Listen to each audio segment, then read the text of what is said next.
Sejam todos muito bem-vindos para mais um episódio do Tô Pensando Ainda. Eu tô aqui com meu amigo Patrick. E me diz aí, Patrick, no que você tá pensando hoje? E aí, Wesley, tudo certo, cara? Olha, eu andei pensando muito sobre os livros que a gente vem falando aqui no podcast, nos episódios anteriores, sobre evolução e transformação. E hoje, o que nós trouxemos aqui? Vários temas interessantes, livros. E o que mais, Wesley? Comenta aí pra nós. Hoje nós vamos falar bastante da antifragilidade, coragem na sociedade atual, o que é a coragem na sociedade atual, e a gente vai fazer algumas comparações sobre o livro, né, Patrick, do Cavaleiro Preso na Armadura, que é um livro muito interessante e que vai fazer bastante sentido nas nossas falas sobre esses assuntos.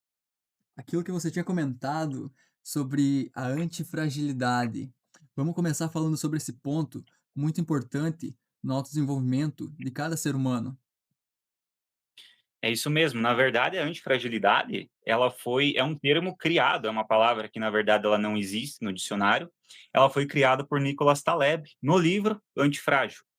E esse livro, basicamente, ele traz várias associações a como você se tornar antifrágil na sociedade atual.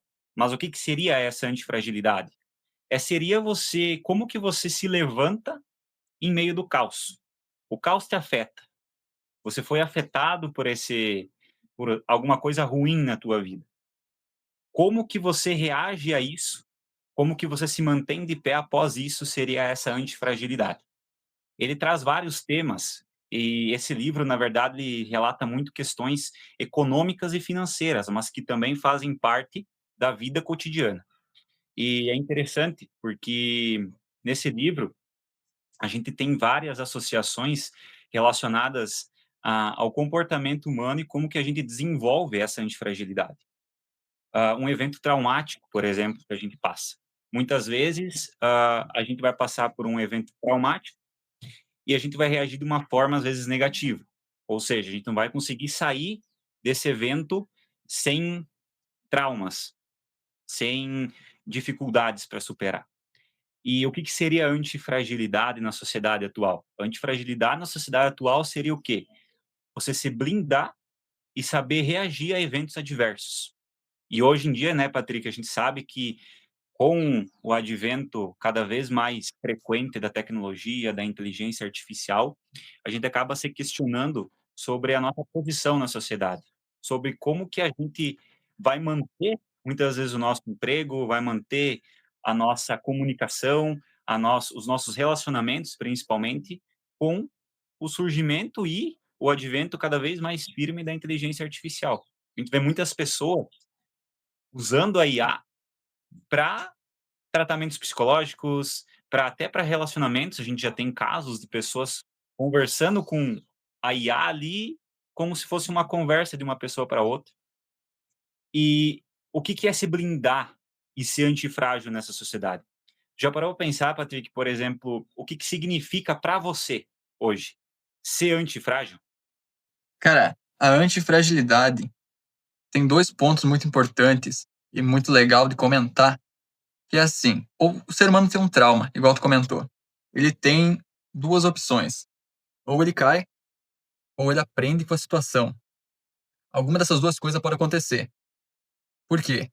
É diferente o ser humano apenas cair quando acontece alguma coisa, um trauma, uma situação na vida, mas quando ele aprende, ele desenvolve uma barreira, não digo uma barreira pelo trauma, mas um escudo que vai proteger ele para as próximas batalhas, algo além. Então, às vezes o que acontece hoje é uma preparação para o que está por vir. Se nós pensar que o universo está a todo momento nos enviando sinais do que é o certo a fazer, o caminho melhor a tomar, então a gente pode pensar: será que eu teria que realmente passar por isso? Quem sabe se eu não tivesse passado por isso? O que ia ter acontecido? Algo pior. Se não tivesse acontecido aquilo, outra coisa teria acontecido no lugar. Já pensou nisso? Algo meio destino, mas não determinado. Você tem o livre-arbítrio no meio, mas o universo vai te enviando sinais para você escolher o que vai fazer com isso. Evoluir ou decair. É isso aí. E é interessante como cada pessoa reage diferente a certos eventos. E no livro ele cita bastante a questão do fortalecimento dessa antifragilidade a partir do estresse que você passa. Ali o estresse que ele se refere é o evento em si, o caos que ele cita no livro, que é o evento traumático, que é o evento em que você se põe à prova, né? O evento que te desafia a ser melhor, que é quando você cai, mas você não cai com aquele pensamento e aquela dificuldade de reagir. No momento que você cai, aquilo não te torna mais frágil ou mais fraco, te torna mais forte. Sai desse evento com conhecimento, com uma experiência diferente, e você consegue fazer disso, em vez de algo ruim, algo positivo para você ir transformando a tua vida em algo melhor. E dá para fazer uma relação disso, né, Patrick, muito interessante com o livro do Cavaleiro Preso na Armadura. E o que seria a armadura desse cavaleiro? O que ela representa para ele? Cara, tô aqui com o livro em mãos. Foi um livro bastante marcante, com uma história fenomenal. O cavaleiro, preso na armadura, ele cria um amor muito forte pela armadura. Sabe o que é o ego? Ele desenvolve uma paixão por essa armadura, o brilho dela, o encanto por ele ser o melhor guerreiro. Chega um ponto que ele não consegue mais tirar a armadura, porque ele dormia com ela, acordava com ela, e ao longo do tempo ele foi ficando preso na armadura, que daí entra o título do livro, Cavaleiro Preso na Armadura. E aí quando chega o momento que ele quer tirar a armadura, o que acontece? Ele não consegue. Por quê? Aquilo é simbólico, como se fosse algo que aconteceu na vida dele, que ficou marcado na alma, entendeu? Algo que ficou, ou na mente, ficou preso, como se fosse um trauma. A armadura, sendo o ego, independente, algo que ficou na sua vida e que depois, para tirar, é um grande trabalho, algo muito difícil. Porque imagina assim, uma pequena faísca ou algo que acontece na vida e tu vai deixando, porque tu pensa, depois eu resolvo, não, isso aqui não é nada, e vai crescendo. E se não cuidar, deixar essa chama alavancar, depois para conter ela, vai ser muito mais difícil. Quanto mais vai deixando, mais vai acumulando e uma hora explode. E é esse o caso do cavaleiro preso na armadura. Quando ele tenta tirar ela, ele já não consegue mais. E, dá para a gente pensar sobre isso também, o que seria a armadura dele no sentido da antifragilidade. Talvez essa armadura ela não tornasse ele antifrágil, mas sim frágil, porque a armadura passou a ser quem ele era, certo? Sem ela, ele não significava nada para ele mesmo, talvez ele nem soubesse quem ele era. E isso é muito comum na sociedade atual, a gente se apegar a algo que dá significado para nossas ações, para nossa vida, e às vezes esse significado é muito raso. E qualquer coisa que vem de encontro a você, na tua vida, acaba fazendo com que essa fragilidade daquele algo que você se apoia, se destrói naquele momento. E aí você não tem mais nada para se apoiar. Então, às vezes, a gente pode relacionar também essa armadura como se fosse uma máscara social, que é aquela que você veste quando você está em um outro ambiente, quando você tem que fazer algo que está fora do teu normal, do teu comum, e você veste aquela máscara para conversar com aquela pessoa, para conversar com aquele grupo, para ir para um evento, para ir para uma escola, para o trabalho e para ficar em casa. Então, você veste uma armadura, você se blinda, protege de coisas que você não conhece, de pessoas que você não conhece e de opiniões. E isso torna a pessoa, essa armadura, essas máscaras que a gente coloca, elas tornam a pessoa frágil. Frágil em que sentido? Frágil no sentido social, frágil no sentido de objetivos, frágil no sentido de conduta, porque uma pessoa que é frágil, uma pessoa que se agarra a coisas pequenas, a coisas que não fazem tanto sentido, ela é altamente influenciável pela sociedade. Você concorda comigo, Patrick? Cara, eu concordo. E muito esse ponto seria uma barreira emocional, que tu falou. Porque a pessoa ela não quer mostrar quem ela é verdadeiramente. Tem ou um trauma ou algo que aconteceu que ela tenta se proteger para que não aconteça de novo inconscientemente. Muito eu vejo acontecer de uma pessoa tentar evitar, só que isso faz que o que ela tenta evitar aconteça. Tem algumas coisas que o cara pensa, bah, vou tentar evitar para isso aqui não acontecer. E daí tenta, e no final acontece. E aí? Aí é o destino. Mas daí tu vai pegar as ações anteriores, tu não vê que tudo aquilo lá, meio que inconscientemente, tu foi tomando as decisões. Sério, já aconteceu também situações comigo que eu fui parar para analisar e depois eu fui vendo, tá, mas isso aqui, por que eu tomei essa decisão? Isso aqui não faz nem sentido com quem eu sou. Mas eu tomei Uhum. aquela decisão. E por algum motivo ela teve um efeito, causa e efeito. Ela teve um efeito, gerou as consequências, cara. E aí, as consequências são boas ou não? Depende da situação. E agora eu te pergunto, Wesley, quando é bom utilizar essa armadura e quando é bom nós deixarmos ela para trás? Eu penso que talvez essa armadura, ela não possa ser muito pesada, nem muito difícil de vestir e nem muito difícil de tirar, porque as situações que a gente passa são, todas elas, eu costumo dizer assim, a maioria das situações que a gente passa, elas são inéditas.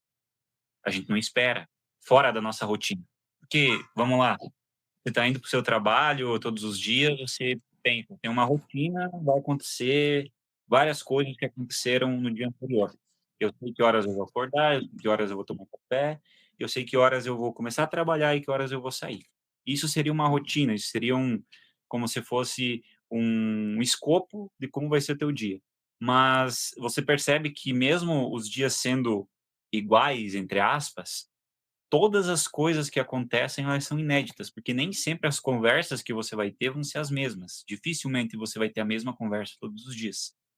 Então, você está preparado para essas situações diferentes que vão acontecer? Porque daqui a pouco você vai ter uma discussão no teu trabalho, às vezes tu vai entrar em conflito com alguém. E o quão antifrágil você vai estar para sair dessa discussão, eu não estou dizendo ganhar essa discussão, mas sair dessa discussão com mais aprendizado. E não daqui a pouco com uma culpa ou se diminuindo muitas vezes a situação que aconteceu. Então, a antifragilidade, as armaduras que a gente cria e coloca no nosso corpo, elas devem ser estudadas e elas devem ser muito bem colocadas no momento certo. Porque às vezes a gente não sabe nos adaptar a certos ambientes, a certas conversas. E aqui, né, Patrick, eu não estou falando que você não pode ter, nesse caso, uma armadura. Você deve ter.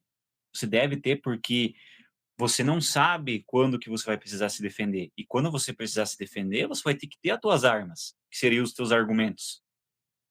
E como saber usar na hora certa, no momento certo.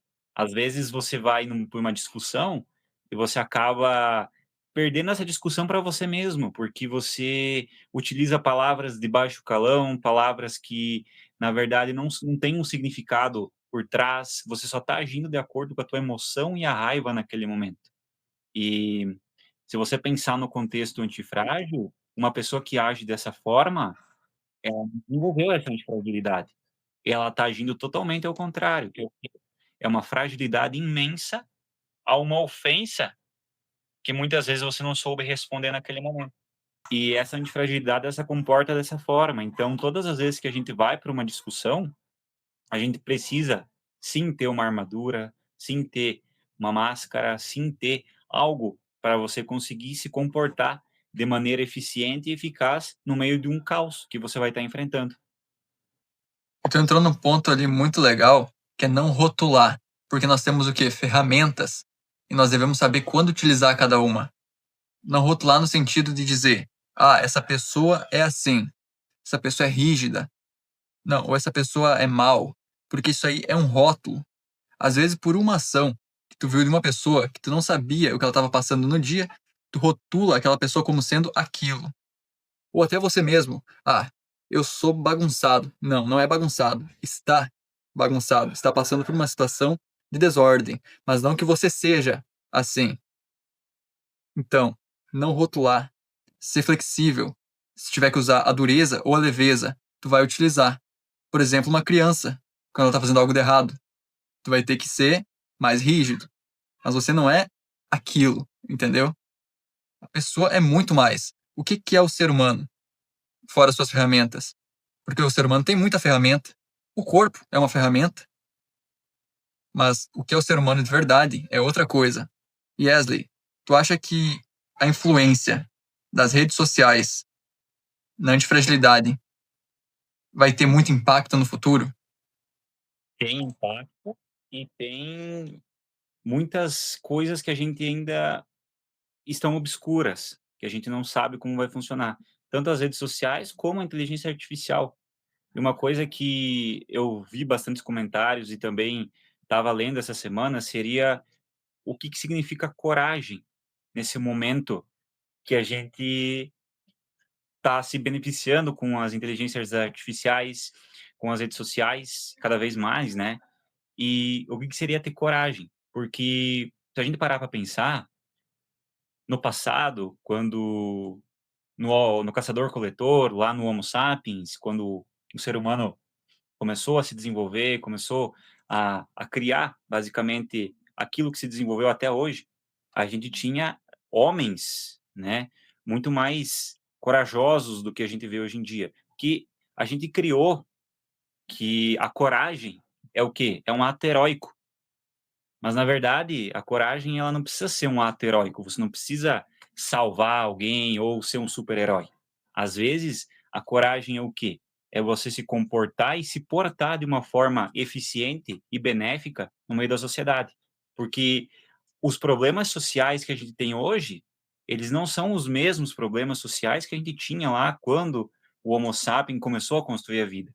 Que eram o quê? Preocupações de sobrevivência. Então, eles tinham que se preocupar todos os dias se eles iam estar vivos, em se proteger, em comer. Então, hoje, a nossa segurança ela é muito maior. Você tem uma casa, muitas vezes, você sabe que vai ter comida, sabe que tem um trabalho para conseguir essa alimentação, essa segurança. Então, o que é ser corajoso no tempo de hoje? Muitas vezes, ser corajoso é você agir de acordo com os teus princípios, sabendo o limite entre a tua liberdade e a liberdade do outro. Porque eu costumo pensar assim: o que define, de fato, o nosso livre-arbítrio? Até onde vai o nosso livre-arbítrio? E eu costumo dizer o seguinte, que a minha liberdade, ela acaba quando a do Patrick começa. Essa linha, ela é muito tênue, é muito fina. Então, o que significa essa linha? Essa linha é o respeito que eu tenho por ele. Então, quando que a minha liberdade acaba? Quando a do Patrick começa. E por que eu penso dessa forma? Porque a gente tenta, de várias formas, dar definições para muitas coisas na nossa vida e até definir e rotular a vida de outras pessoas. Incapacitadamente, porque a gente não sabe o que o outro passa. Então, o que é? O ser humano automaticamente tem a capacidade de julgamento. A primeira coisa que você vai fazer quando você vê uma pessoa é julgar. Intuitivamente você vai estar julgando ela. Ah, pô, essa pessoa está vestida assim, por que ela está vestida assim? Ah, essa pessoa tem o cabelo dessa forma.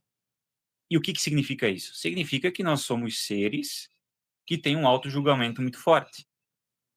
E qual que isso é um problema? Não, não é um problema. Desde que a gente não torne isso um problema. Por quê? Porque a gente tem a nossa liberdade, mas ela não é infindável. Ela vai acabar. Só que ela só acaba quando você falta com respeito com a outra pessoa, que é onde começa a liberdade dela. Então, coragem, pensando nesse aspecto antifrágil e pensando também nessa questão das inteligências artificiais que a gente tem hoje, é talvez ser e ter uma conduta com base nos teus princípios e saber respeitar os princípios e a conduta do outro. O que é ter coragem? Você tinha falado anteriormente. Ser uma pessoa melhor. Um dos maiores desafios atualmente do ser humano sempre será se tornar uma pessoa melhor. É muito mais fácil ter pessoas te puxando para baixo, até por atos que são mais aprovados quando a gente está mais abaixo no nível de consciência. É mais fácil empurrar alguém para baixo ou puxar alguém para cima. Mais fácil empurrar. Tu não vai ter que fazer o esforço de puxar para cima. Por isso, é muito importante ter esse certo cuidado com a consciência e quando estiver subindo, cuidado com quem estiver perto de você para que não te dê empurrão. Já ouviu falar, Wesley, que muitas vezes quem nos empurra para baixo é quem nós menos esperamos, cara. que tu acha disso? Normalmente, a gente cria expectativas com pessoas que a gente tem um bom relacionamento, que a gente já conhece, e normalmente você vai se decepcionar muito mais com essas pessoas que você tem uma ligação do que pessoas que você não tem uma ligação. E a gente não é treinado, a gente não é antifrágil para isso. Esses eventos de caos com pessoas que a gente conhece, que a gente tem uma consideração, acabam afetando a gente muito mais do que com pessoas que você não conhece. Eu acho que uma pergunta boa para fazer nesse momento é o seguinte: quantas vezes você realmente se sentiu ofendido, ou ofendido no sentido de que aquela pessoa te deixou magoada, uma pessoa que você não conhece? Agora você replica essa pergunta para alguém que você conhece. A dor de quem você conhece quando fala algo ou age de uma forma que você não gostou é muito maior do que de uma pessoa que você não conhece. E por que que isso acontece? Porque você tem um vínculo com aquela pessoa. E esse vínculo, ele traz uma fragilidade para quem você é.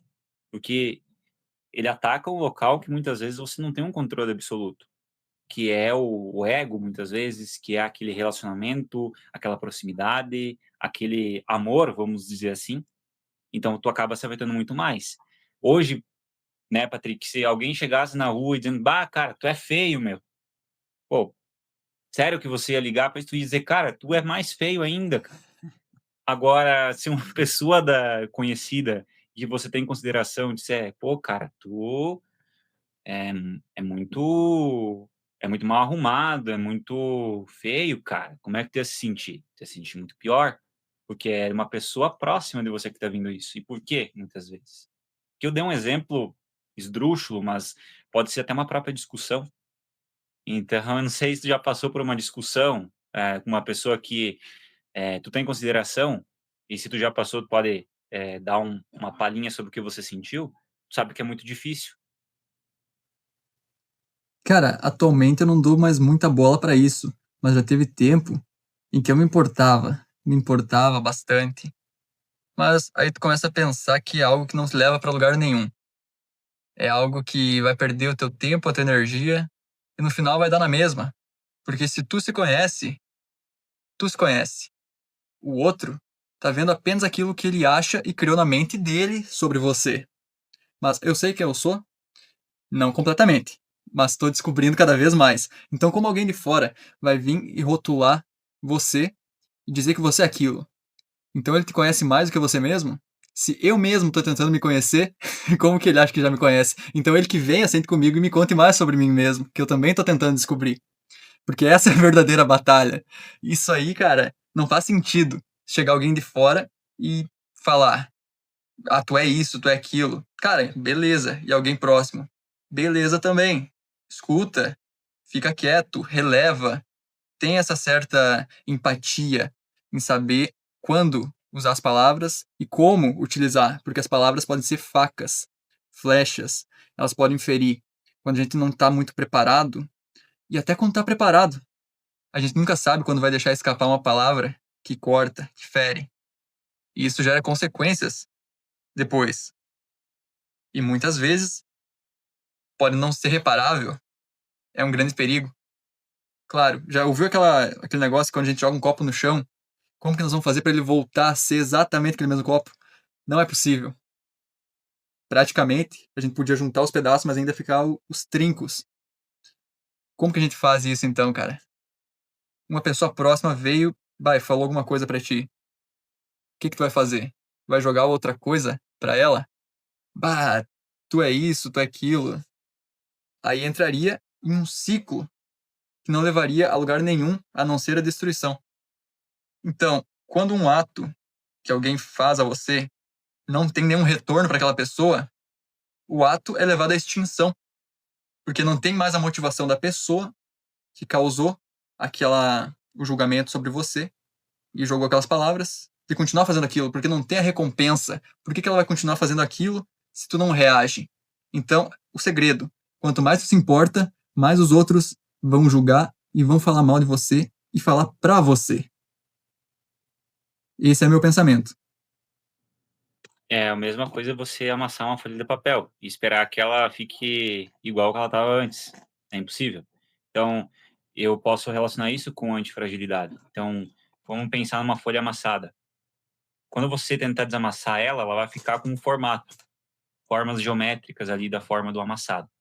Cada forma que ela teve ali, ela é a antifragilidade do caos. É como que você saiu desse caos. O que que você vai fazer com essa folha de papel amassada agora? O que que é possível fazer? Por exemplo, o Covid, né, que aconteceu. O Covid é um exemplo de um evento que ninguém estava esperando, que foi um evento caótico, que a humanidade não estava preparada. E aí eu pergunto, como que cada indivíduo saiu desse evento? Como que as pessoas reagiram a esse caos? Como que se moldaram?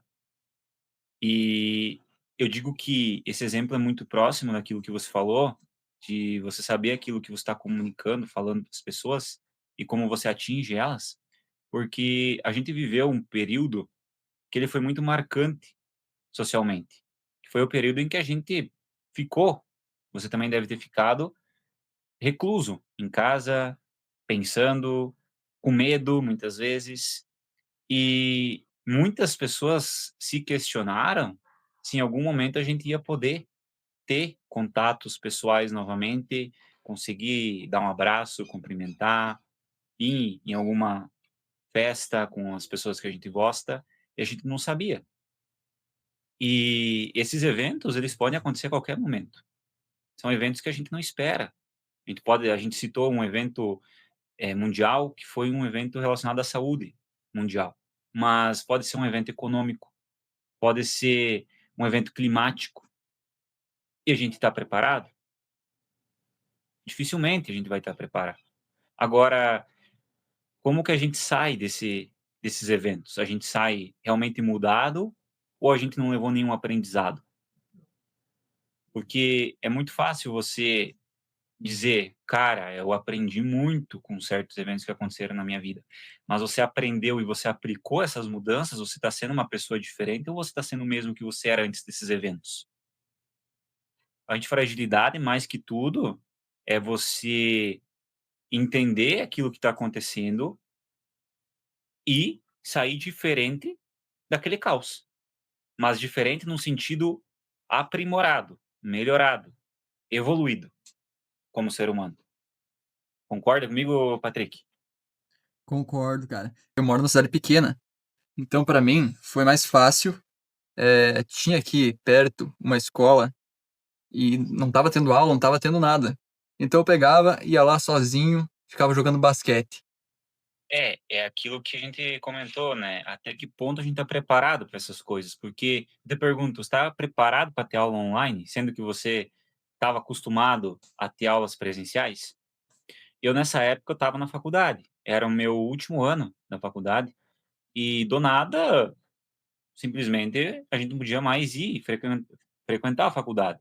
E aí tu pensa: "Pô, eu paguei uma faculdade presencial para estar fazendo online, mas espera aí, mas o que que aconteceu no meio disso tudo? Um evento mundial que afetava a saúde das pessoas. E as escolas estavam preparadas? As faculdades estavam preparadas?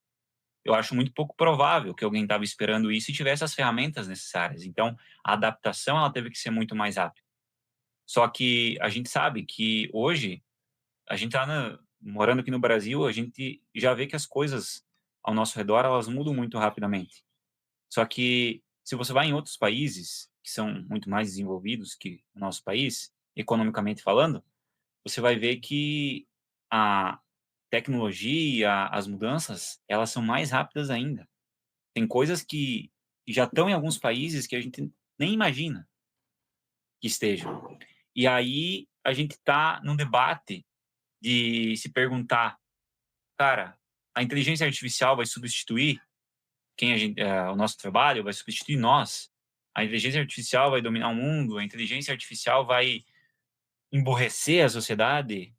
Vai tornar a sociedade menos inteligente? E eu digo que tudo isso depende de como você usa essa tecnologia. Porque realmente, se você usar a inteligência artificial para fazer tudo na tua vida, ou para tornar tudo mais fácil, realmente tu vai ficar dependente. É como uma criança recém-nascida que depende da mãe, sem ela não sobrevive. Ou uma pessoa muito idosa que precisa de alguém para cuidar dela, porque sozinho não consegue se movimentar.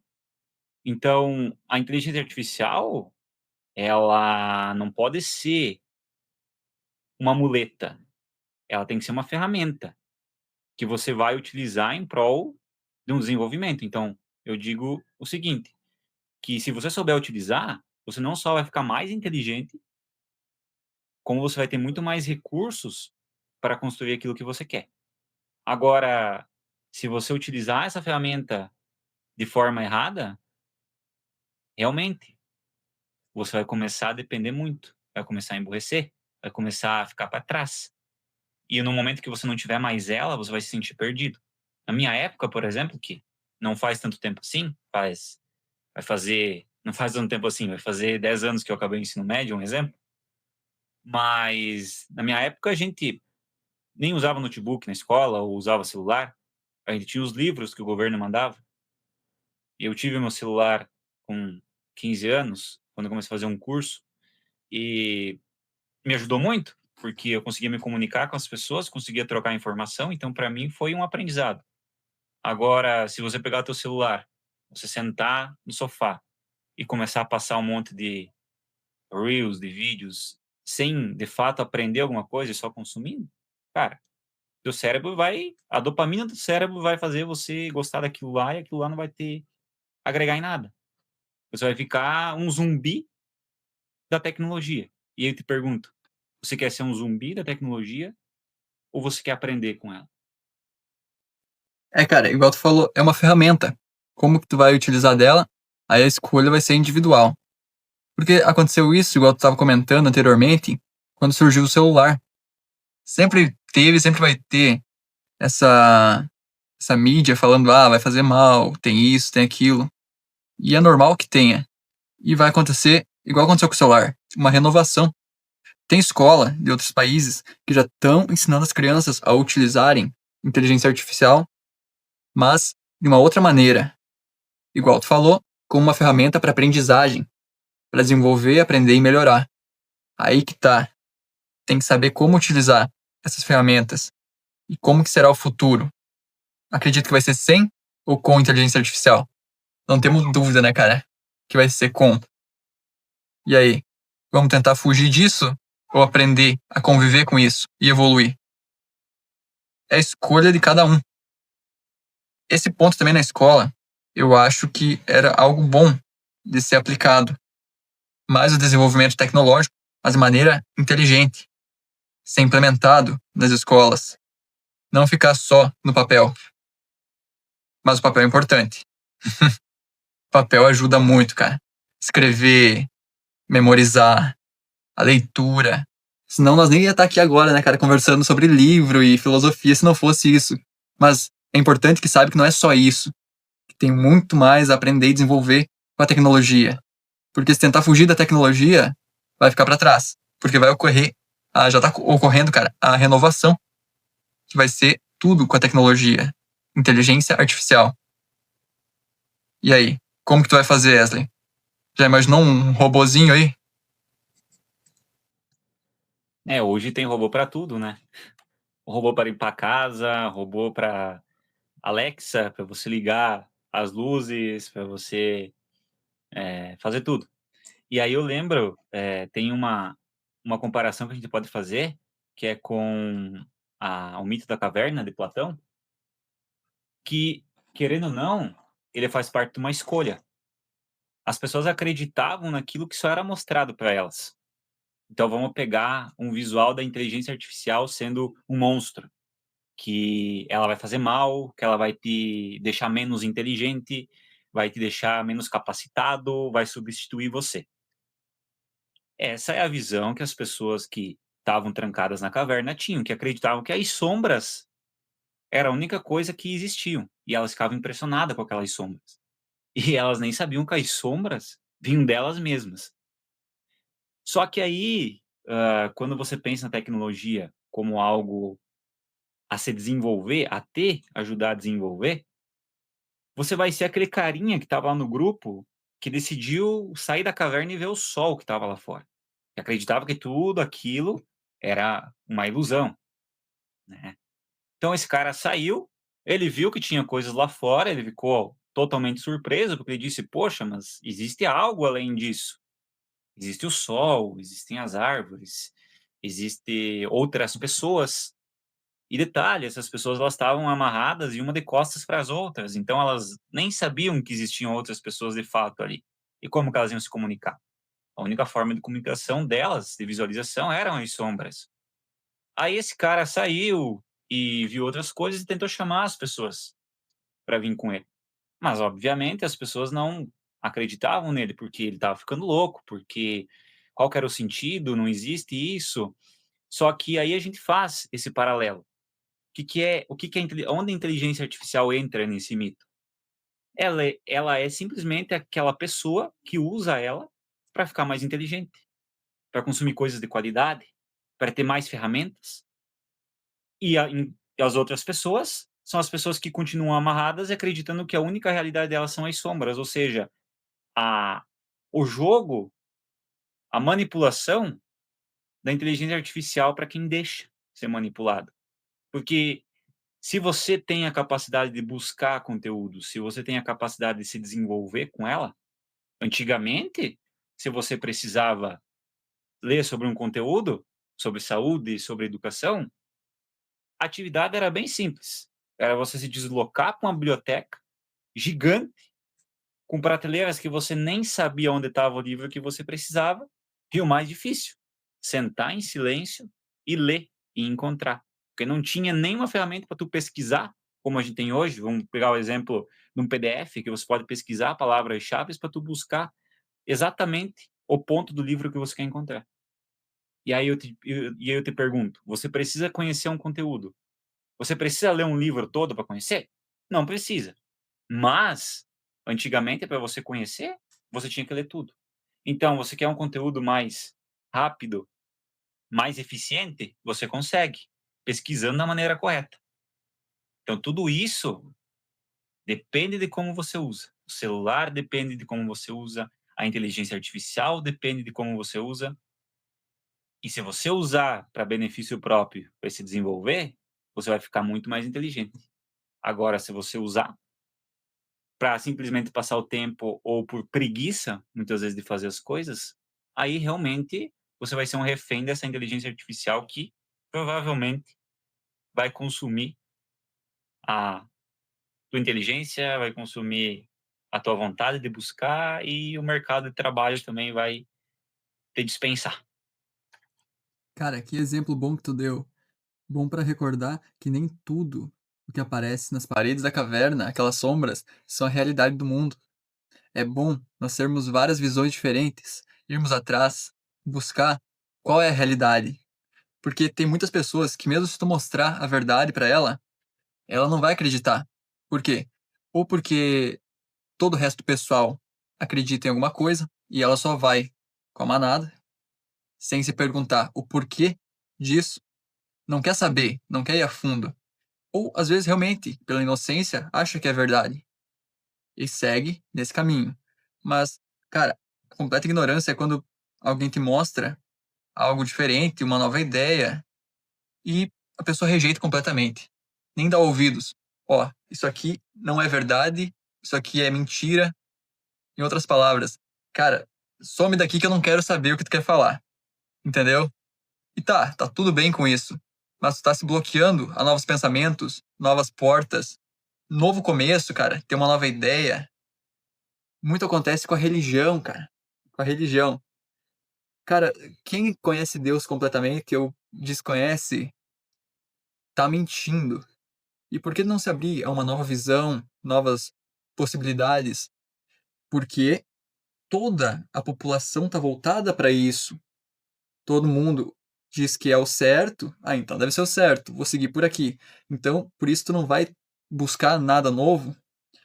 Tem um teste que fizeram que pega os alunos de uma sala de aula e a professora avisa, ó, tem um aluno atrasado. Esse aqui é um cartão verde, esse é um vermelho.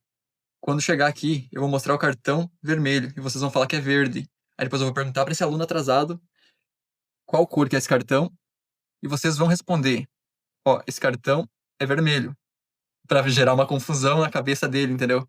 Para ver se ele ia ser levado pela pelo senso comum.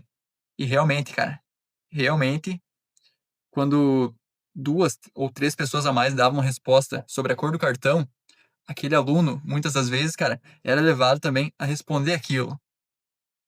Só claro, é um negócio muito óbvio, mas é, cara, acontece isso. Acontece. Muitas vezes acontece até sem nós saber, por esse lado aí da rede social. A gente passando ali, vê um negócio, às vezes nem presta atenção no que viu, mas fica guardado na cabeça. Aí uma hora nós vamos tomar uma decisão, vamos fazer alguma coisa, e aquilo vai influenciar, de alguma maneira ou outra, vai ter uma certa influência. Porque nós somos seres que precisam de outras pessoas, seres sociais, comunicação, troca de informação. E a cada conversa que a gente tem com a pessoa, a gente, de certa maneira, o ser humano não é completamente blindado. A gente pode falar da armadura, né? Dessa blindagem, igual tu falou, não é completamente blindado e alguma coisa vai interferir. Ou seja, no ambiente de trabalho, ou na rua, com quem quer que fale, cara, vai ter uma certa influência no teu pensamento, que vai modificar, vai trazer uma diferença. E aí? Isso aí vai ser para melhor ou para pior? Depende a percepção que tu tiver daquilo e qual vai ser o significado que tu vai dar. Como que tu vai ter isso na tua vida? Wesley, algo melhor ou algo pior? O que que tu acha que vai ser melhor para manter? A gente tem vários aspectos que a gente pode observar o que que é melhor, o que que é pior. Eu estava comentando esses dias, com meu pai, e é engraçado, porque vai pegar cada geração que está vindo, ou que passou, no caso, elas têm pensamentos baseados no ambiente, que nem você falou, que ela se introduziu. Então, você vai se blindar totalmente a pessoas que te levam para um caminho ruim? Tu não vai conseguir. Por que que você não vai conseguir? Porque em algum momento você vai acreditar que aquilo que aquelas pessoas estão fazendo é certo. Ah, mas aquelas pessoas elas estão bebendo todos os dias, estão fumando, isso não é certo, tá? Mas aí vamos considerar o fato de que você só tem esse ciclo de convivência e você se socializa só com essas pessoas. Você vai me dizer que em algum momento, porque você é totalmente antifrágil a isso, você não vai se ligar a essas pessoas e fazer o que elas estão fazendo? Com certeza você vai. Por que que você vai? Porque a nossa mente é altamente adaptativa. É só você pegar, eu uso um caso bem supérfluo aqui, mas que é real. Por que que em algumas culturas um homem pode ter mais de uma mulher e na nossa cultura, por exemplo, aqui no Brasil, cultura católica ou cristã, só pode ter uma? Quem está certo e quem está errado? Aí você vai dizer: "Não, quem está certo só pode ter uma, como é que você vai ter mais de uma?". Cara, mas é certo para nós que estamos inseridos aqui. Agora, para aquelas pessoas que viveram aquilo desde pequeno ou desde que nasceram, é certo ter mais de uma. Aí tu vai dizer: "Ah, então eu vou ter várias". Não, não é isso. Você tem que o que eu estou querendo dizer aqui é que tem situações, então muitas vezes para você, a forma de você se comportar, o certo para você, não é o certo para outra pessoa, e nunca vai ser. Tem um caso, por exemplo, eu falo da minha avó, ela na época dela, eles tinham o costume de quando vinha visita na casa, levar a visita para mostrar toda a casa, todos os cômodos. Agora eu te pergunto, você faria isso hoje? Eu não faria, porque a gente pensa muito em energia. E energia é o quê? É quem você quer trazer para dentro da tua casa? Pessoas com boas energias ou pessoas com energias ruins? E como que você vai adivinhar, de fato, se aquela pessoa tem uma boa intenção em estar ali? Então, pô, eu não vou mostrar meu quarto, eu não vou mostrar os outros cômodos. Só que, para as pessoas de mais idade, aquilo era algo legal. Era algo, que causava uma boa impressão para quem estava vindo e para quem estava mostrando. Então, o certo e errado, como você conduz tudo isso, ele muda frequentemente. Antigamente, cara, era errado você ter ou namorar com 12, 13 anos ou ter um filho. Hoje em dia é super normal. E por que que é normal? Deixou de ser errado e passou a ser certo? Não, depende muito do ponto de vista. Então, aqui a gente pode considerar a questão do uso da inteligência artificial. Ela vai ser benéfica? Ela vai ser maléfica? É que nem o certo e errado. Depende de como você utiliza. E a questão que a gente estava comentando antes, de você se blindar, de você vestir as máscaras, de você colocar armadura, é aquela questão. Se você está num ciclo de amizades que te levam para um caminho ruim, de bebida, vamos considerar aqui, e drogas, qual que é a armadura que você vai ter para se vestir? É a armadura das drogas e da bebida. Porque a única armadura que vão te oferecer é essa, nesse ciclo de amizades que você vai ter. Agora, se você se juntar com pessoas que querem estudar, pessoas que querem aprender conteúdos diferentes, pessoas que querem trazer uma visão diferente para o mundo, comunicar coisas boas, a armadura que você vai vestir vai ser diferente. Aí eu pergunto, qual armadura que você quer vestir? Qual ciclo social você quer pertencer? Então, tudo isso são escolhas e o certo e errado depende da perspectiva. Aí, ó, fica a pergunta pra vocês. Qual armadura vocês estão dispostos a vestir e quando é o momento certo de tirá-la?